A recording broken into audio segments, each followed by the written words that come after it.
Hello, brains. Having ADHD makes life hard. When you're in pain too, it makes life hard as fuck.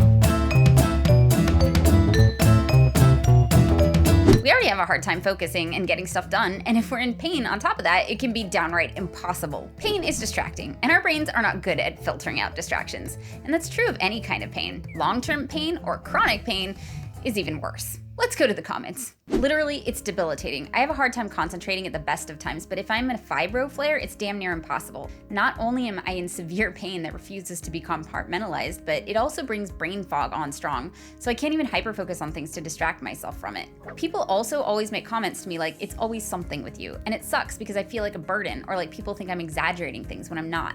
Believe me, I wish I could not feel this way. I'd love to feel normal. I feel like nobody believes me because my pain is invisible, but it's very, very real. It's absolutely exhausting. On my bad days, I struggle to get out of bed.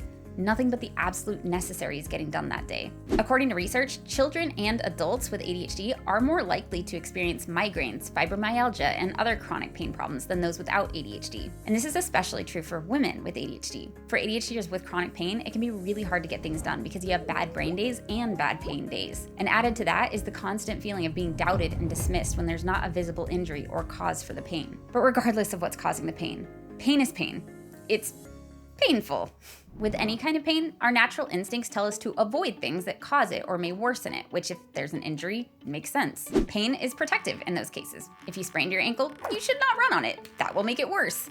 But with many types of chronic pain, the pain system is becoming overprotective and is not actually an accurate indicator of injury or danger. When I was 30, I broke this finger, and I didn't realize it for 7 months. I figured it dislocated it and kept doing everything as usual, waiting for it to heal. It did not. I finally went to the doctor and found out I needed surgery. It was never going to heal on its own. After the surgery, I planned a lot of time to rest. The healing process was not quick. After months of not getting to live my life as usual, I started to get depressed, and the pain got to the point where it felt unbearable, and I couldn't even handle the physical therapy anymore. So I stopped going, which was bad for my long-term outcome. I still don't have full mobility in that finger, which sucks, but honestly, the pain was so bad, I couldn't handle it anymore. It turns out, pain is a sensor, and like any other sensor, it can get a bit wonky. There are a lot of factors that can influence how much pain we experience, including emotion. What? Why? While pain isn't all in your head, it is in your brain. We know from brain imaging studies that multiple brain regions are involved in pain perception, including the parts of the brain responsible for emotion processing, like the anterior cingulate cortex and amygdala. Research is starting to indicate that the high prevalence of pain in those with ADHD is likely related to our difficulties with emotion regulation. Negative emotions like loneliness or hopelessness make pain worse, and positive emotions can make pain better. In fact, studies have shown that therapies like CBT and mindfulness-based approaches that focus on regulating emotions, thoughts, and beliefs can help reduce the impact of chronic pain.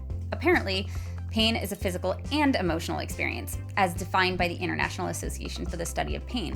When people avoid activities that they value, they miss out on the feelings of joy and social reward that come with hanging out with friends or working with a classmate, and the potential feelings of accomplishment/reward, i.e. dopamine boosts that come from meaningful activities, like walking their dog and completing a task at work. So without the things that they value in their life, they can start to feel depressed or anxious, which maintains and even worsens the pain, which makes them worry about the pain and understandably avoid doing things that might cause pain, which means they're doing fewer things they value, which makes them feel depressed or anxious, and it's a bit of a downward spiral.